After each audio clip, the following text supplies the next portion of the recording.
Magandang umaga mga kawan! Oras na para sa pinaka-inaabangang weather update dito lang sa Weather ni Juan Channel kung saan ay hatid namin sa inyo ang pinakasariwang balita tungkol sa lagay ng panahon.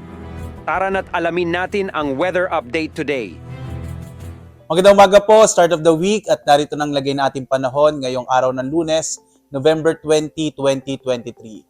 Sa ating latest satellite images ho, wala na tayong binomonitor na low pressure area. Yung LPA ho na binantayan natin sa nakalipas na mga araw ay nalusaw na nga kahapon.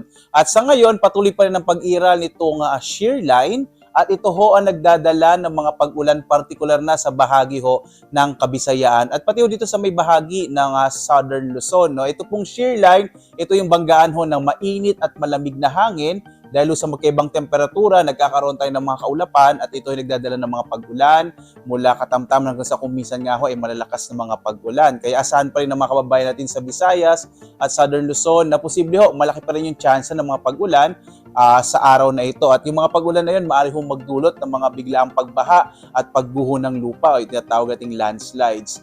Samantala, malaking bahagi pa rin ho ng Luzon ay makararanas ho ng epekto ng northeast monsoon o hanging amihan. Ang isa ho sa mga katangian ng hanging amihan ay meron ho tayong mga isolated o pulupulong mahihinang pag-ulan.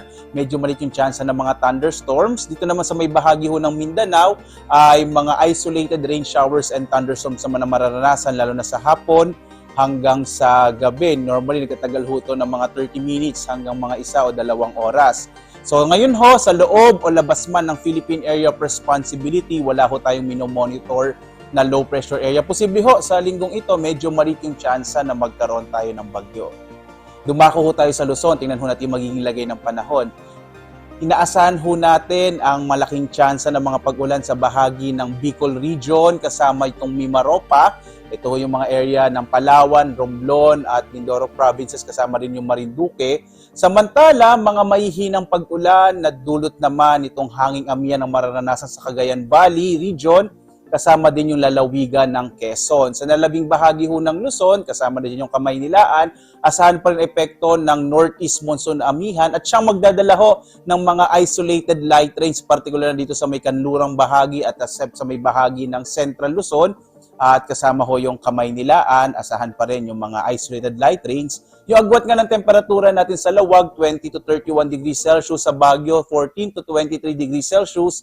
Sa Tuguegarao ho, nasa 21 to 28 degrees Celsius. Habang sa Kamaynilaan, 24 to 31 degrees Celsius. Sa bahagi ng Tagaytay, 22 to 29 degrees Celsius.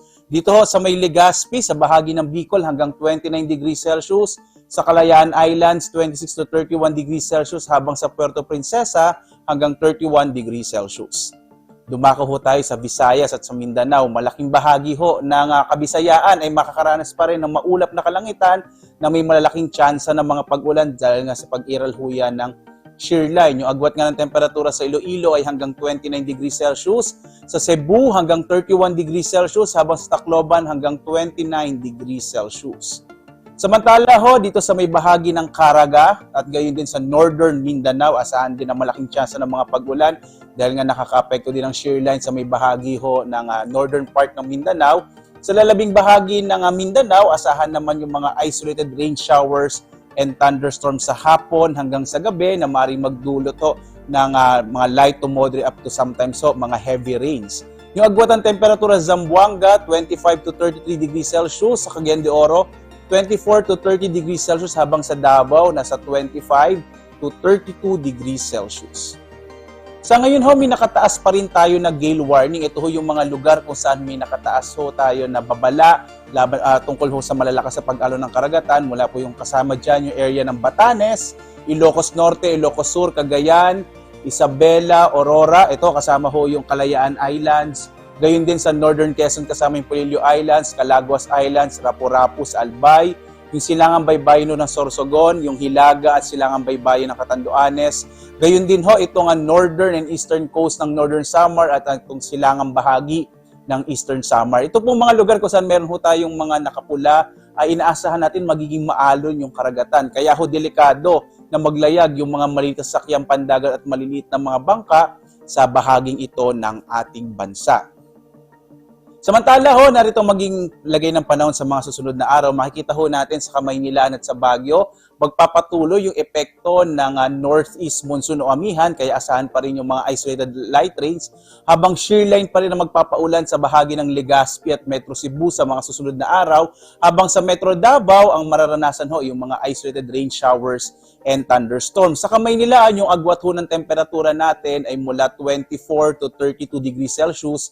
Sa Baguio ay mula 14 to 24 degrees Celsius. Sa Legazpi naman, nasa 24 to 31 degrees Celsius. Sa Metro Cebu, yung agwat ng temperatura ay 26 to 32, habang sa Metro Davao ay mula 25 to 33 degrees Celsius. Yung araw ho natin ay sisikat mamayang 5:59 ng umaga at lulubog ganap na 5:24 ng hapon. At yun po ang pinaka-latest na balita tungkol sa ating panahon. Maraming salamat sa inyong patuloy na suporta at pagtangkilik sa Weather ni Juan Channel. Huwag kalimutang i-click ang subscribe button at pindutin ang notification bell para lagi po kayong updated hindi lang sa mga bagong balita ukol sa ating panahon, pati na rin sa mga trivia at dagdag kaalaman tungkol sa ating kalikasan. Ingat palagi mga kahuan!